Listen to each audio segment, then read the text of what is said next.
Welcome dear. Current electricity हम पढ़ रहे थे। करंट इलेक्ट्रिसिटी में हमने कॉम्बिनेशन ऑफ रेजिस्टेंस पे आ गए थे और सीरीज वाला डेरिवेशन हम कर चुके थे। Resistances in parallel,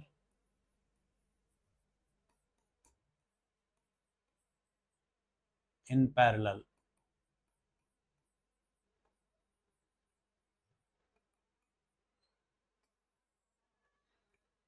consider three resistances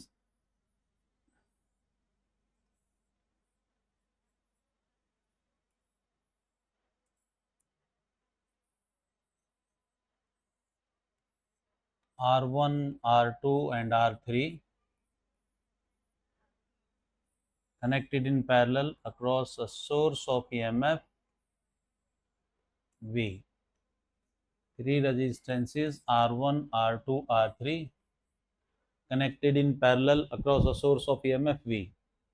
तो देखिए पैरेलल में पॉजिटिव टर्मिनल यहाँ पे कनेक्ट है, नेगेटिव टर्मिनल यहाँ पे, यानी कि जितना पॉजिटिव पोटेंशियल R1 को मिल रहा है उतना ही R2 को मिल रहा है, उतना ही R3 को मिल रहा है। जितना नेगेटिव पोटेंशियल R1 को मिल रहा है उतना ही R2 को मिल रहा है, उतना ही R3।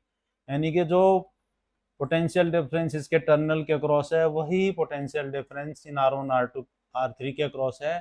Potential difference remain same in parallel.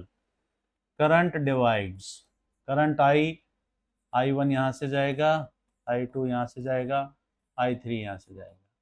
So in parallel potential difference across the ends of group of cells or group of resistances remain same. Current divides, potential difference remains same in parallel. Current divides, current divide होता है, potential same रहता है।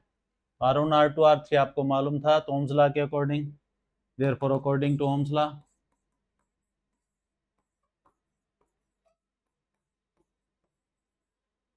I1 आपके पास क्या आ जाएगा, V by R1। I2 क्या आ जाएगा, V by R2। और I3 क्या आ जाएगा, V बाई R3। तो पैरेलल में पोटेंशियल डिफरेंस तो सेम रहता है, तो करंट कौन ज़्यादा ड्रा करेगा, जिसका रेजिस्टेंस सबसे कम। 1 ohm, 2 ohm, 3 ohm connected in parallel, so 1 ohm resistance will draw maximum current. Current inversely proportional to resistance, तो जितना कम रेजिस्टेंस होगा वोल्टेज सबकी सेम है, करंट उतना ही ज़्यादा ड्रॉ होगा। Potential difference is independent of the value of resistance in grouping, whereas current inversely proportional to the resistance. Smaller the value of resistance, more will be the current. तो कम resistance वाले के cross ज्यादा current होगा। As I is equal to I1 plus I2 plus I3. So if Rp be the equivalent resistance, Rp be the equivalent resistance, Rp be the equivalent resistance, therefore I is equal to V by Rp. Equivalent resistance means तीनों को मिला के अगर हम एक मान लेते तो नेट रेजिस्टेंस, इफेक्टिव रेजिस्टेंस हम इक्विवेलेंट रेजिस्टेंस बोलते हैं। तो तीनों मिला के इफेक्ट दे रहे हैं उसको हम इक्विवेलेंट रेजिस्टेंस बोलते हैं। So equation 1 can be written as V over Rp, V over R1 plus V over R2 plus V over R3, आपके पास ऐसे आ जाएगा। और 1 by Rp is 1 by R1 plus 1 by R2 1 by R3। और parallel में आप इसको ऐसे भी लिख सकते हैं R3 inverse. Similarly for a group of or n resistance is connected in parallel, n resistance अगर दिखाना है तो by R1 plus 1 by R2 and so on, कितने रेजिस्टेंस इसमें पैरेलल में है आप इसके करके दिखा सकते हो। तो पैरेलल में रेजिस्टेंस डिक्रीज हो जाएगा, effective resistance decreases in parallel, resistance decreases in parallel.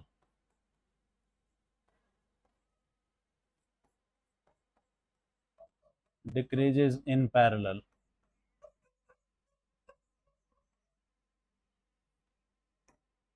Net resistance in parallel, net resistance in parallel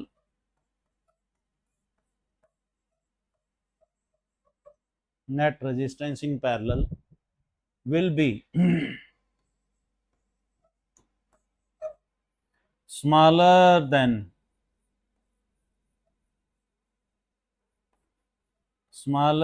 the smallest value of,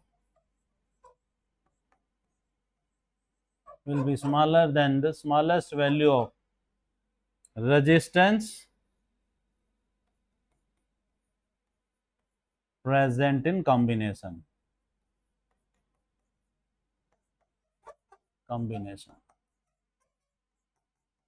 इसका कहने का ये मतलब है, मान लिया अगर आप 1 ओम 2 ओम 1 ओम 2 ओम 3 ओम रेजिस्टेंस को पैरेलल में कनेक्ट करते हैं तो इफेक्टिव रेजिस्टेंस 1 से भी कम आएगा। तो ये आप कंसेप्ट यूज कर सकते हैं जब आप सॉल्व करें न्यूमेरिकल, तो पैरेलल में ये ध्यान रखेंगे, जो भी ग्रुपिंग में आप पैरेलल में नेट रेजिस्टेंस निकाल रहे हैं तो आपका आंसर सबसे छोटे वाले रेजिस्टेंस से भी कम आना चाहिए। This is what he wants to state के रेजिस्टेंस पैरेलल में कम हो जाता है। इसमें आपसे कैसे कैसे कंसेप्चुअल पूछे जाएंगे, मान लिया इसमें पैरेलल में मान लिया 3 बल्ब हैं, 60 वाट 80 वाट 100 वाट के 3 बल्ब आपको पैरेलल में कनेक्ट कर रखे हैं, एक बल्ब ऑफ हो जाता है तो बाकी की ब्राइटनेस पे क्या इफेक्ट पड़ेगा? कोई इफेक्ट नहीं पड़ेगा, वोल्टेज से उसमें तो ये तो इंडिपेंडेंट है, इंडिविजुअल जा रहा है। ये 3 बल्ब कनेक्ट हैं, ये 10th के स्टैंडर्ड के क्वेश्चन है, हालांकि ये 3 बल्ब हैं, एक बल्ब और लगा दें तो इनकी ब्राइटनेस पे क्या इफेक्ट पड़ेगा? मान लें 60 वाट के 3 बल्ब हैं, एक बल्ब और लगा दिया तो इनकी ब्राइटनेस पे क्या इफेक्ट पड़ेगा? कोई इफेक्ट नहीं पड़ेगा, करंट तो सेम जा रहा है उसमें से, वोल्टेज सेम है पैरेलल। तो ये कंसेप्चुअल क्वेश्चन आपसे इस तरीके से पूछ सकते हैं। सीरीज में रेजिस्टेंस बढ़ जाता है और पैरेलल में इफेक्टिव रेजिस्टेंस कम हो जाता है, और इनके न्यूमेरिकल जो कॉम्प्लिकेटेड सर्किट आएंगे तो रेजिस्टेंस को सीरीज में देखने का आपका एक ही तरीका होगा कि current remain same in series, और पैरेलल में देखने का एक ही तरीका होगा कि voltage remain same in parallel. बहुत सारी प्रैक्टिस हमने ग्रुपिंग ऑफ कैपेसिटेंस में कराई थी, तो इलेक्ट्रोस्टैटिक में मैंने तभी बोल दिया था कि रेजिस्टेंस के आप अपने आप करेंगे। मेथड वही है, सीरीज पैरेलल देखने का मेथड वही है, फार्मूला इंटरचेंज है। कैपेसिटेंस का फार्मूला जो सीरीज का था ये वो इसके लिए पैरेलल का आया, जो कैपेसिटेंस में सीरीज का फार्मूला है रेजिस्टेंस के लिए पैरेलल का है। तो खाली वैल्यू कैलकुलेट करने के लिए फार्मूला आपने चेंज करना है, बाकी सीरीज पैरेलल देखने का मेथड जो आपने कैपेसिटेंस में लगाया वो सर्किट में, वो वीडियो देखेंगे आप ग्रुपिंग ऑफ कैपेसिटर के जितने भी मैंने न्यूमेरिकल कराए हैं, उस कैपेसिटर को रिप्लेस करके रेजिस्टेंस लगा लेंगे और वो प्रैक्टिस आप करेंगे वहाँ पे। थोड़े बहुत इसके कंसेप्ट जैसे हम कंसेप्चुअल क्वेश्चन टाइप में हम कर लेते हैं। खाली 2 रेजिस्टेंस ही अगर पैरेलल में है ना, खाली 2 रेजिस्टेंस ही अगर पैरेलल में है R1 R2, तो इफेक्टिव रेजिस्टेंस सीधा फार्मूला आप RP का ही लगा देते हैं, R1 R2 और R1 प्लस R2। तो रेजिस्टेंस के लिए आप सीधा फार्मूला ऐसे लगा दें, वो आया वहीं से ही है। 1/RP आप करोगे 1/R1 प्लस 1/R2 करने की बजाय आप सीधा जब RP को ऊपर ले जाते हैं तो ये इन्वर्स कर लेते हैं, आया ये वहीं से ही है। तो इस तरीके से R1 R2 इसका एलसीएम आ जाता है, R1 2 प्लस R1 हो जाता है। तो आर पी आपके पास यही फार्मूला बन जाता है, R1 R2 over R1 plus R2। ये आप कर सकते हैं पैरेलल में सीधा फार्मूला। अब इसमें जो है ना, कुछ किस टाइप के क्वेश्चन जैसे आते हैं, आई करंट मान लिया यहाँ से आ रहा है, तो आपसे पूछा जाता है I1 करंट निकालो या I2 निकालो। तो इस तरीके के मेथड आप कैसे करेंगे, आपको मालूम ही है पैरेलल में वोल्टेज सेम रहती है। ये voltage I1 R1, I2 R2 और net IRP, potential difference remain same in parallel, I1 R1, I2 R2 और नेट IRP कर लो। Potential remain same, potential difference remain same in parallel. तो ये therefore I1 R1 A is equal to B, B is equal to C, तो A is equal to C हम लिख के R1 I1 R1 is equal to IRP लिख लें, and I2 R2 IRP लिख लें। I1 R1 IRP के लिए वही ऊपर वाला formula R1 R2 over R1 plus R2। तो I1 आपके पास आ जाएगा IR2, ये शॉर्टकट मेथड आप यूज़ कर लेंगे, I1 ऐसे निकाल लेंगे, इस तरीके से I1 निकाल लेंगे, और I2 आपके पास ऐसे ही आ जाएगा R1 R2 over R1 plus R2। So I2 is IR1 over R1 plus R2। ये कंसेप्चुअल क्वेश्चन आएंगे या ऑब्जेक्टिव क्वेश्चन, जैसे इसमें आपसे कोई इस टाइप के क्वेश्चन हैं, ये एक ही क्वेश्चन में जैसे कर रहा हूँ, ये A, ये B, ये C और ये D। ये आप 2 ओम, 3 ओम, 2 ओम, ये 6 ओम, और किसी सर्किट का एक छोटा सा पार्ट हमने ले दिया, मान लिया यहाँ से 2 एम्पियर का करंट इस सर्किट से आ रहा है, तो कितने क्वेश्चन इसमें से बना देगा, find current through 2 Om, find current through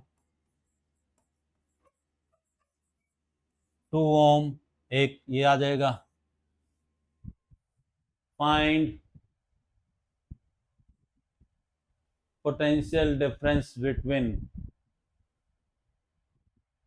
B and C,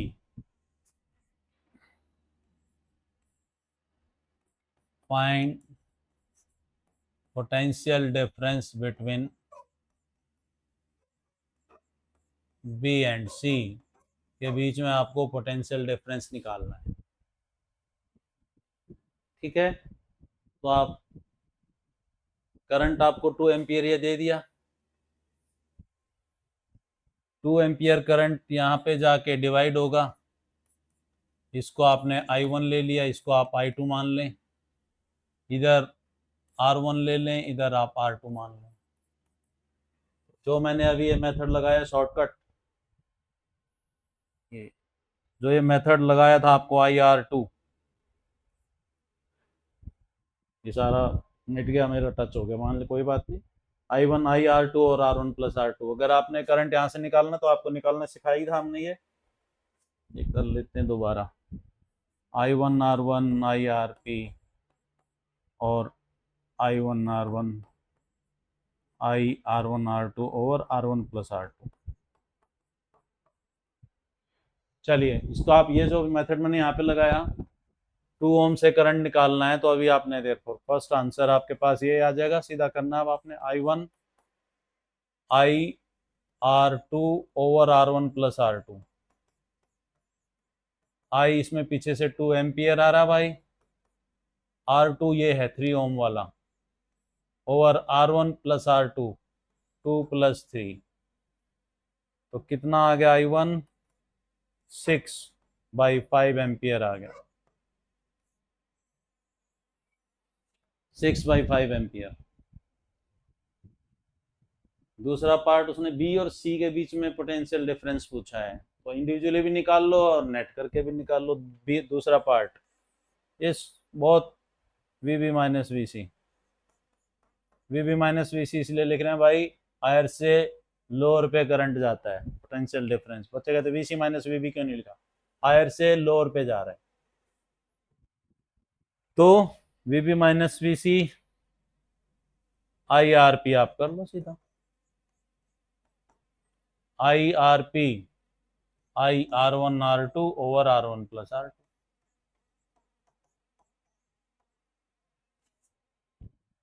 और 2 into R one R two 3 into 2 over 3 plus 2, तो 12/5 वोल्ट आपके पास आ जाएगा। 12/5 volt potential difference between B and C. इस टाइप के क्वेश्चन ऑब्जेक्टिव क्वेश्चन है, ये आपसे आ सकते हैं कम से कम। तो रेजिस्टेंस के ग्रुपिंग का मैंने पहले बोल दिया, आप कैपेसिटर वाला जो मैंने चैप्टर कराया था इलेक्ट्रोस्टैटिक में, वो सारी प्रैक्टिस करें कैपेसिटर को रेजिस्टेंस से रिप्लेस करके। अगला टॉपिक हमारे पास आ जाता है internal resistance of a cell.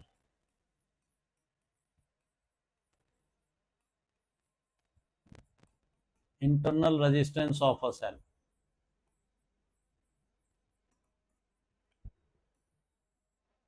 resistance offered by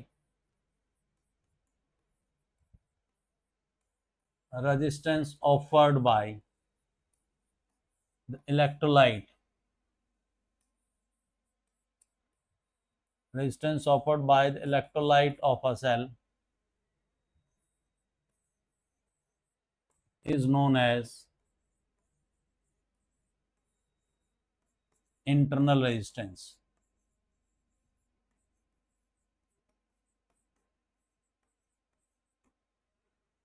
देखिए कोई सेल है, उसमें दो इलेक्ट्रोड हैं, पॉजिटिव नेगेटिव रॉड्स हैं, दो कार्बन जिंक रॉड मान लिया, और ये इलेक्ट्रोलाइट है H2SO4, कोई भी इलेक्ट्रोलाइट है। तो सेल के अंदर आयंस ड्रिफ्ट करते हैं, H ions, SO4 ion. Cell के अंदर H आयन ड्रिफ्ट करते हैं, कॉपर और जिंक मान ले ये है, और सेल के बाहर, टर्मिनल के बाहर इलेक्ट्रॉन ड्रिफ्ट करता है। तो जब ये अंदर आयन ड्रिफ्ट करेंगे तो इनको भी तो रेजिस्टेंस मिलेगा ना, तो इसी का नाम इंटरनल रेजिस्टेंस है। Resistance offered by the electrolyte of cell. Cell के बाहर सर्किट में, तो ये तो मैं पूरा सेल आपको दिखा रहा हूँ, वैसे सिंबॉलिकली हम सेल को, आपको मालूम ही है, ये लेते हैं। लेकिन सेल के अंदर होता क्या है, इलेक्ट्रोलाइट है, दो इलेक्ट्रोड हैं, मान लो एक कॉपर की रॉड है, एक जिंक की रॉड है, इस तरीके से आपके पास एक सेल बनता है। तो सेल ईएमएफ प्रोवाइड करने के लिए हम सेल यूज करते हैं। तो जब आयन ड्रिफ्ट करेंगे इसके अंदर जो इलेक्ट्रोलाइट में, तो उनको भी तो रेजिस्टेंस मिलेगा, वो विस्कोसिटी भी होगी, कोलिजन भी होगा, बहुत सारे फैक्टर होंगे रेजिस्टेंस के इसमें। तो उस रेजिस्टेंस का नाम इंटरनल रेजिस्टेंस है। तो ये कितने फैक्टर पे डिपेंड करता है, factors affecting internal resistance on which internal resistance depend. बड़ा इंपॉर्टेंट क्वेश्चन आते हैं, internal resistance factor on which internal resistance depends. Internal resistance of a cell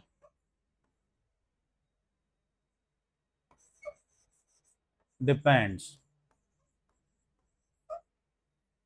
first nature of electrolyte,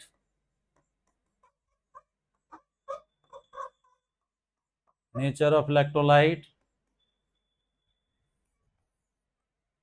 nature of electrode,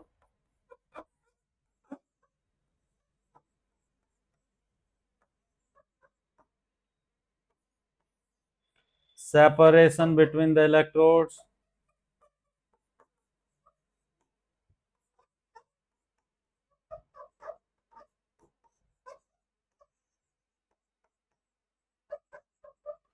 जितना ज्यादा separation होगा internal resistance ज्यादा होगा। Area of electrodes dipped in the solution, area of electrodes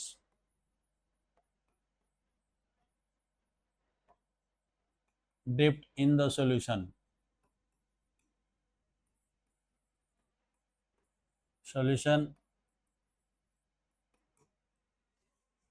जितना ज़्यादा area dip होगा internal resistance उतना कम होगा, क्योंकि जितना ज़्यादा एरिया डिप होगा नंबर ऑफ चार्ज कैरियर वो ज़्यादा एक इस पे ट्रांसफर होंगे. Larger the area of the electrode dipped in the solution less will be the internal resistance. Number density बढ़ जाएगी उतने ज़्यादा आयंस. और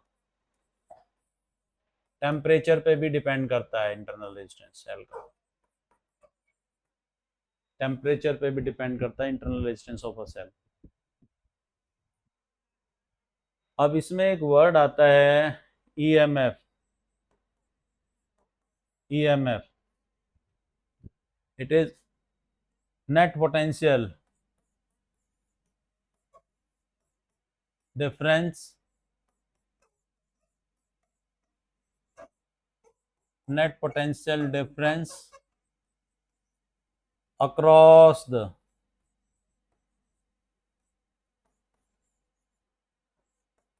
terminals of a cell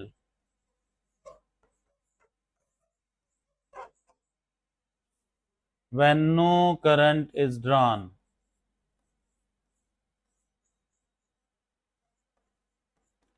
Current is drawn from it,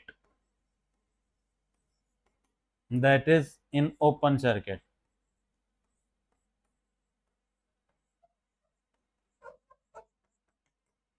जब तक सेल को हमने किसी सर्किट में नहीं जोड़ा तो जो वोल्ट मीटर रीडिंग देता है उसको कहते हैं EMF.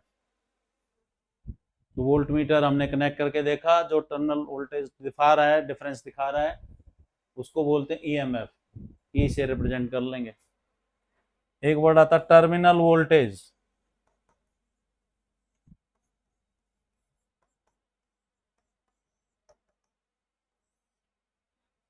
It is net potential difference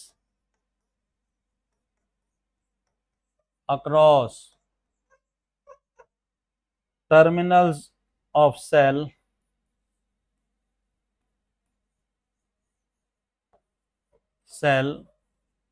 when current is drawn from it.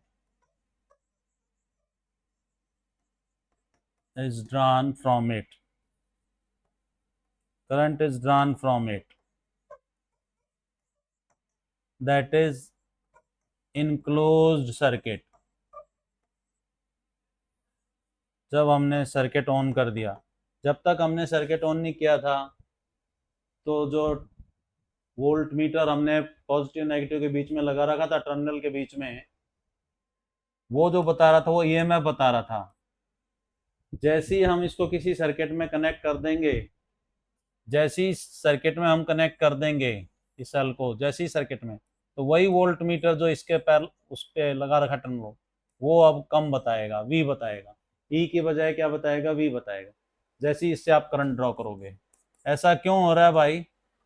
तो अभी जो बताया, बाहर तो करंट इलेक्ट्रॉन के कारण है और सेल के अंदर आयन के कारण है, तो कुछ पोटेंशियल ड्रॉप अंदर ही हो जाता है, आई आर, तो बाहर कम मिलता है टर्मिनल्स पे.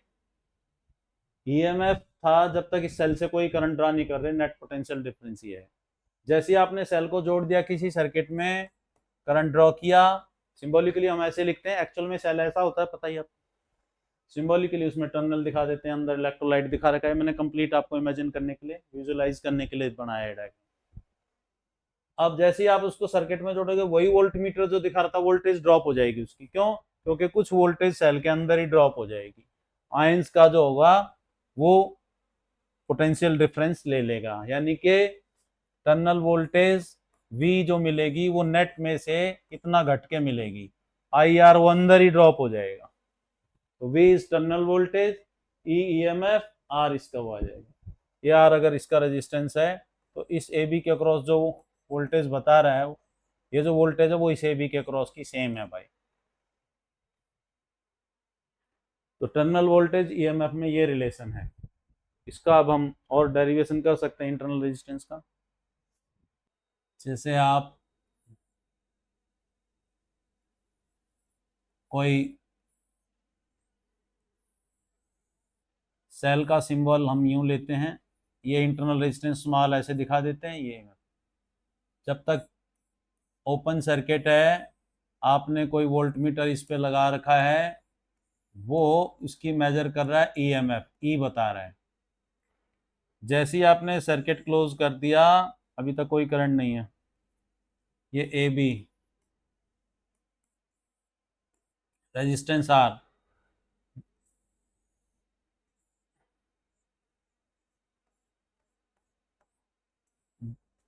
जैसे ही आपने सर्किट क्लोज कर दिया तो जो ये वोल्ट मीटर था आपका, इस पे जो आपने लगा रखा था टर्मिनल पे, जैसे ही ऑन किया आपने सर्किट को, तो वो ड्रॉप होके क्या बता रहा है, वी बता रहा है। टर्मिनल वोल्टेज पहले ईएमएफ था ओपन सर्किट में, क्लोज सर्किट में वी बता रहा है। यानी कि इसके अक्रॉस जो वोल्टेज बताएगा ये, वो वी बताएगा। आई करंट जब इसमें से जाएगा, ये आर है, यानी कि V E minus I R आ जाएगा। R is internal resistance, generally cell के साथ सिंबॉलिकली हम ऐसे लिखते हैं।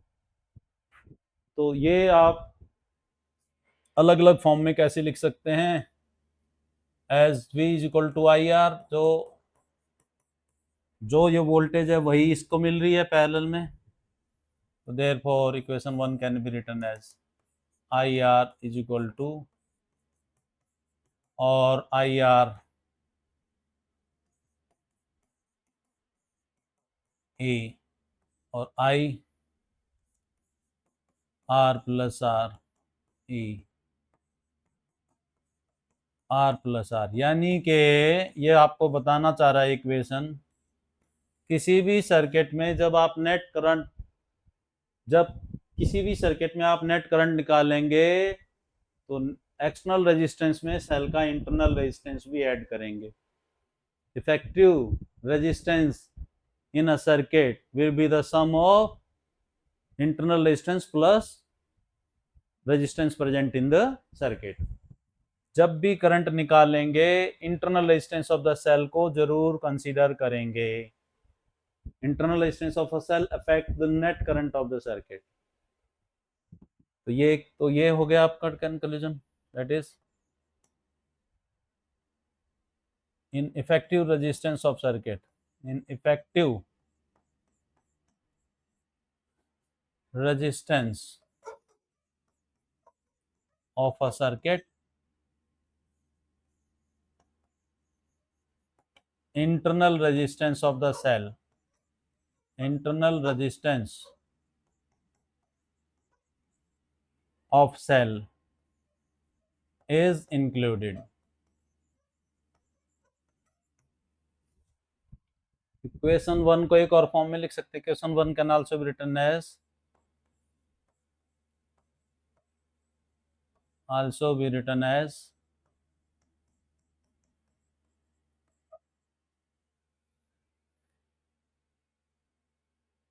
IR equal to E minus V, और R is equal to E minus V by I, और R is equal to E minus V over V by R, because V is equal to IR,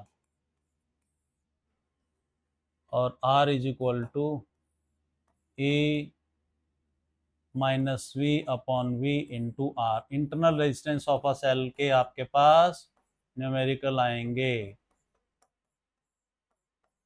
are.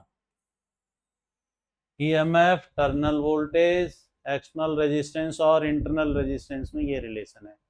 EMF, terminal voltage, external resistance and internal resistance में ये relation है। Internal resistance of a cell varies from 0.5 to 10 ohm. ये cell जो है आपके पास, primary cell secondary cell होते हैं, उसको हम करेंगे डिस्कस, तो उनका इंटरनल रेजिस्टेंस अलग अलग आएगा। जो हम प्राइमरी सेल यूज करते हैं, प्राइमरी सेल सेकेंडरी सेल पे डिटेल में हम करेंगे डिस्कस। तो इंटरनल रेजिस्टेंस उसका वेरी करता रहता है। फ्रेश सेल का इंटरनल रेजिस्टेंस कम होता है, और जैसे जैसे हम उसका यूज करते हैं इंटरनल रेजिस्टेंस बढ़ जाता है। एग्जाम्पल इसका है, जैसे हम फ्रेश सेल लाते हैं 1.5 वोल्ट के सेल लाते हैं आप, जो आप अपने घरों में यूज करते हो ड्राई सेल, तो शुरू में आप उसका वोल्टेज चेक करोगे 1.5 वोल्ट होता है। काफी दिनों के बाद आप यूज कर रहे हो, कर रहे हो, रिमोट ने काम करना बंद कर दिया, ये लाइट नहीं दे रहा, तो कह रहे हैं सेल डेड हो गया।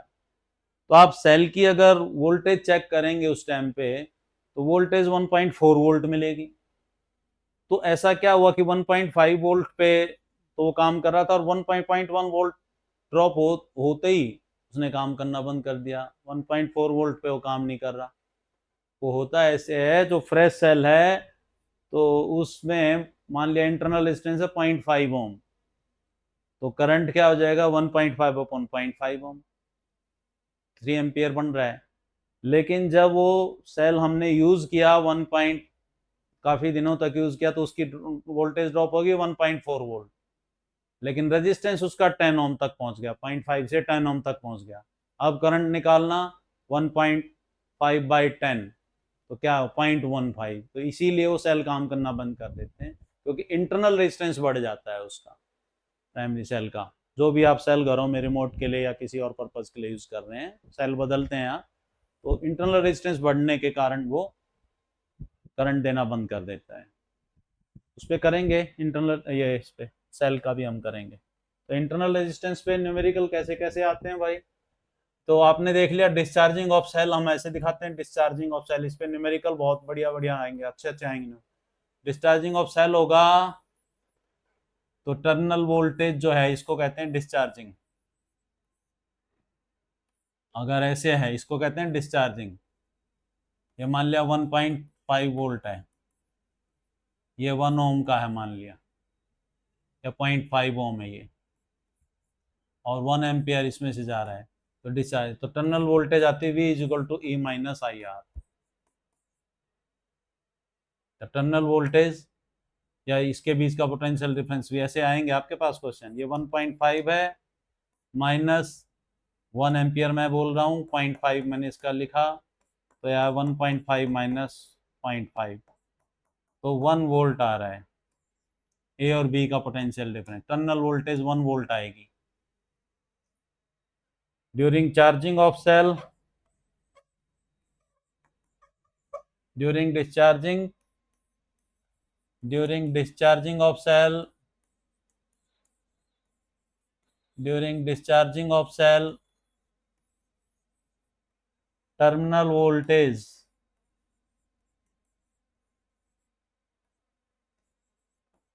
is less than EMF,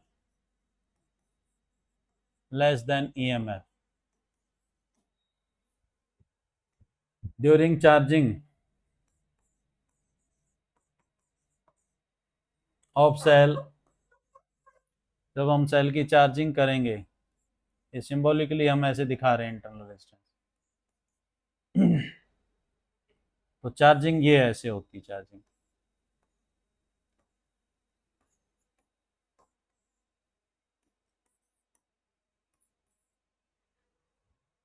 तो चार्जिंग ऑफ सेल में V आपके पास आ जाएगा E प्लस आई आर। मान लिया यही एग्जांपल मैं ले लूं, EMF इसमें 1.5 वोल्ट है, करंट इसमें 1 एम्पियर फ्लो कर रहा है, रेजिस्टेंस इसका इंटरनल रेजिस्टेंस इसका 0.5 ओम है, तो यही टर्मिनल वोल्टेज आपकी क्या बन जाएगी 1.5 प्लस 1 इंटू 0.5, तो यही आपके पास 2 वोल्ट आ जाएगी। सिंपल सिंपल से पहले हम जैसे न्यूमेरिकल करते हैं, मान लिया ये दो सेल आपको लगा के दे दिए इसने, एक इंटरनल 0.5 ओम है, 8 वोल्ट की बैटरी है, ये 4 वोल्ट की बैटरी है, ये 0.5 ओम है। आपसे दो बैटरी ऐसे लगा रखी हैं, तो आपसे पूछ रहा है वो फाइंड करंट, एक एक में ही मैं और क्वेश्चन जोड़ देता हूँ उसमें, फाइंड करंट थ्रू 20 ओम, ये 3 ओम हो गया, ये 6 ओम हो गया। ये आपको सर्किट दे रखे हैं भाई, आपसे क्या क्या क्वेश्चन पूछा गया है इसमें, find terminal voltage of each cell, find current flowing through 3 ohm, current flowing through 3 ohm resistance. दूसरा, find current flowing through 20 ohm, current flowing through 20 ओम। ये 20 ओम ये वाला मान रखा मैंने, कैपेसिटर 20 माइक्रोफेराड का। और तीसरा, find terminal voltage of each cell. तीनों सेल की टर्मिनल वोल्टेज बताएं भाई, तीनों सेल की टर्मिनल वोल्टेज इसमें बताएं आप।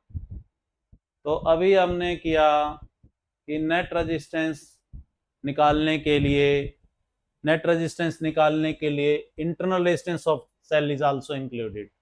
तो इस पूरे सर्किट में पहले तो हम दिखाते हैं इफेक्टिव ईएमएफ क्या है। ई इफेक्टिव है 8 माइनस 4 वोल्ट है भाई, पॉजिटिव से पॉजिटिव कनेक्ट कर रखा है, पॉजिटिव नेगेटिव होता है तो 12 वोल्ट हो जाता है। इफेक्टिव ईएमएफ ये है। आर नेट क्या है इसमें, आर नेट दोनों का इंटरनल रेजिस्टेंस ऐड होगा 0.5 प्लस 0.5, दोनों का इंटरनल रेजिस्टेंस ऐड होगा। और ये पैरेलल में आपको सीधा मैंने बोल दिया था कि आप पैरेलल में सीधा आप ऐड कर लिया करें, 3 इंटू 6 और 3 प्लस 6। अब मैंने ये सर्किट नहीं लिया, ये डीसी सर्किट है भाई। After steady state when it is charge, no current flows through it, यहां से कुछ भी करंट नहीं जाएगा। It offers infinite resistance. Capacitor block DC bypass AC, ये डीसी सर्किट मैंने दिखाया है यहाँ पे, तो यहाँ से कोई करंट नहीं जाएगा, इट ब्लॉक्स डीसी। तो यही रेजिस्टेंस काउंट होंगे। तो एक आंसर तो यहीं से मिल गया, 20 ओम से कोई करंट नहीं जाएगा। एक वर्ड मैं और बोल रहा हूँ, after steady state when it is fully charge. और फुली चार्ज होने में ये फ्रैक्शन ऑफ सेकंड होता है इसका, चार्जिंग डिस्चार्जिंग का टाइम फ्रैक्शन ऑफ सेकंड, बहुत कम। तो ये कोई करंट इसमें से नहीं जाएगा, तो खाली ये पाथ बनेगा करंट का। आगे करंट यूं डिवाइड हो जाएगा, मान लिया आई करंट है भाई, तो वो करंट यूं डिवाइड हो जाएगा I1 I2 करके, ऐसे डिवाइड हो जाएगा। तो इसलिए इफेक्टिव रेजिस्टेंस में मैंने 0.5 ये सीरीज में, और फिर ये इन दोनों का इफेक्टिव रेजिस्टेंस ही आ जाएगा। तो नेट रेजिस्टेंस यहाँ पे क्या आ गया, 1 प्लस 2, 3 ओम इसका नेट रेजिस्टेंस आया, 3 ओम नेट रेजिस्टेंस आया। तो बीच वाले का तो पार्ट आ गया कि यहाँ से कोई करंट नहीं जाएगा, तो इसको हमने इंक्लूड भी नहीं किया, ये पाथ इसका बनेगा करंट का। अब आई क्या आ जाएगा, नेट करंट आई जो आपने आई मानना है वो E effective upon R net, E effective upon R net. E effective कितना हो गया 4, आर नेट 3, तो 4/3 एम्पियर इसमें से करंट आ गया। अभी मैंने आपको थर्ड पार्ट, ये करंट थ्रू 3 ओम के क्रॉस निकालना है। शॉर्टकट मेथड निकाला था, बताया था कि इस टाइप के जब क्वेश्चन आएंगे तो कैसे करोगे। अगर मेरे को ये I1 निकालना होगा 3 ओम के अक्रॉस, तो मैं क्या करूंगा, I इंटू 6 ओवर 6 प्लस 3 करूंगा, ये होगा I1। तो I की वैल्यू क्या क्या आ गई, 4/3 इंटू 6 ओवर 9 आ जाएगा। सो 8/9 एम्पियर आ जाएगा ये।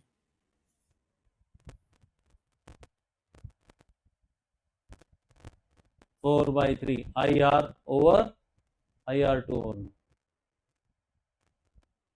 ठीक है, ये हो जाएगा इसमें।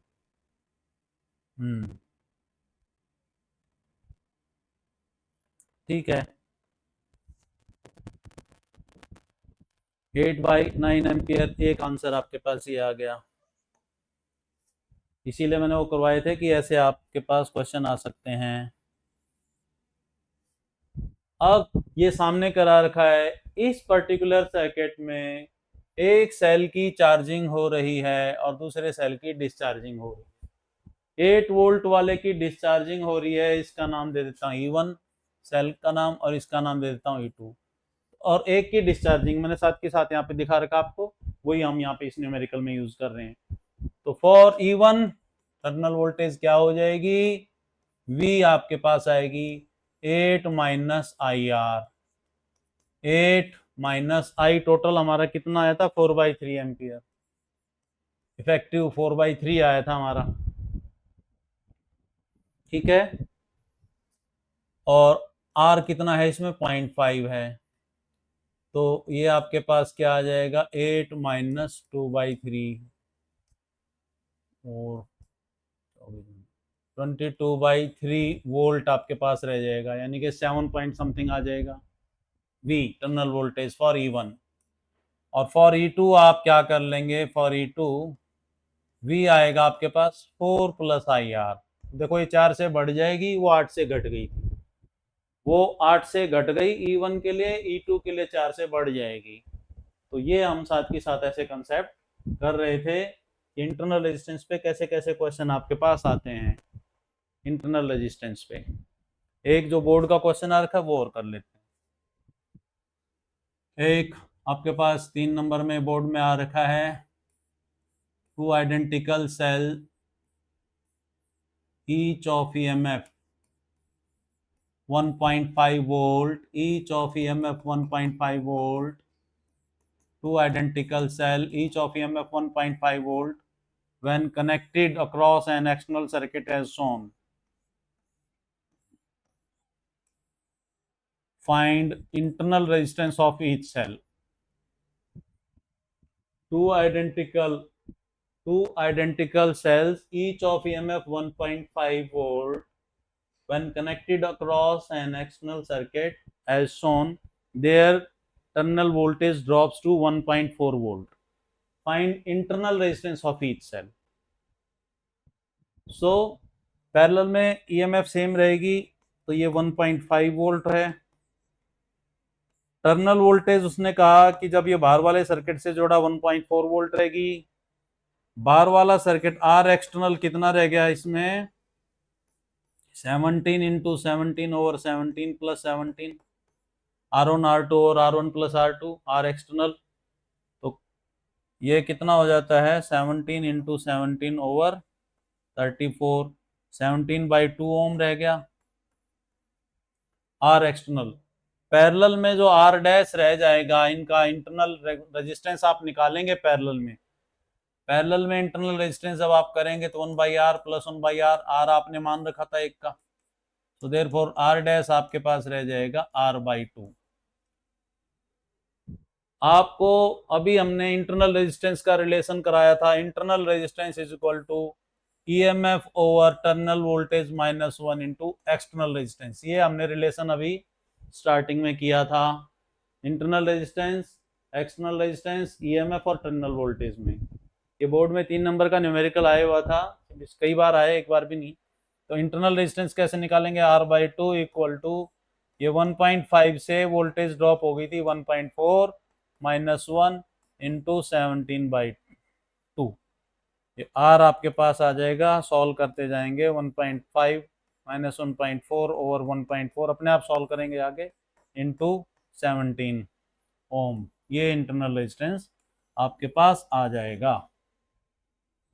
तो आज के लिए इतना ही, थैंक यू।